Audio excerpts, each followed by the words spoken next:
Howdy, I'm Grey Pilgrim.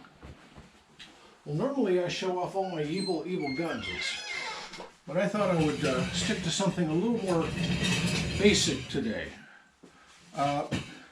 This is my collection of, well, what I like to call toad stickers, bayonets. Here we have an assortment, I won't say a collection, an assortment of bayonets, some of which have scabbards and frogs, some of them don't. Okay, starting over here, I'm not quite sure what this one is.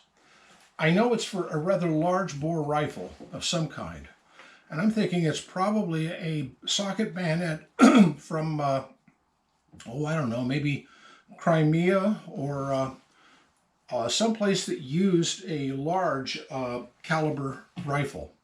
Not sure where, but I don't know what it'll fit. If you know, please leave it in the comments and let me know.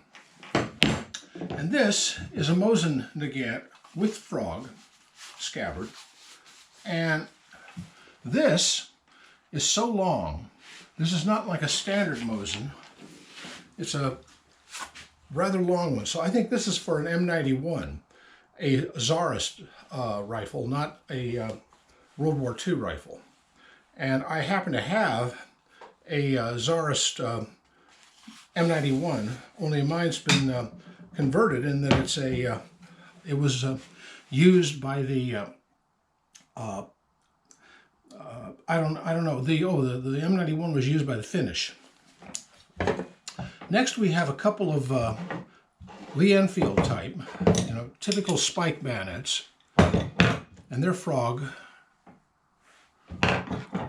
Next, this is actually off of a VZ24, a Czech copy of the Gewehr 98,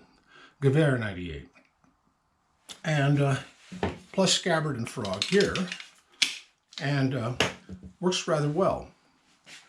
This one's kind of a rarity these days. This is off of Craig Jorgensen, and my granddad brought this one, my great-granddad, excuse me, brought this one back. I think it was Spanish-American War vintage. Oh, come now. Oh, do I have the right one? Yeah, I got the right one. It's a little bit thicker in the blade than this one. This is a 1903 Springfield bayonet from World War I. Now, I don't have a frog for it because when I found it, it was handed down to me by my dad, and it came in this. A Civil War vintage, I think it's officer's scabbard, but it just happens to fit this bayonet perfectly. So it's been hanging over the door of my house for a long time.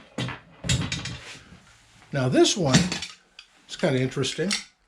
This is a Swedish bayonet for an M96. It will also fit on a M38, but it's basically a metal sheathed bayonet for a non-combatant, as it were.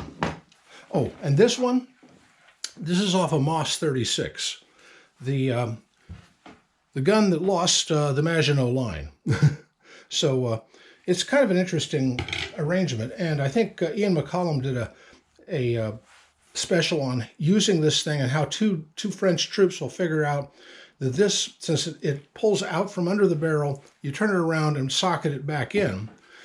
But I think that he noticed that this thing, some other troops noticed, if it was in a rifle and you just socketed it on to another rifle, you had two rifles nose to nose stuck together. There's no way of taking it out, because the way you take it out is push this button, which would then be inside the other rifle.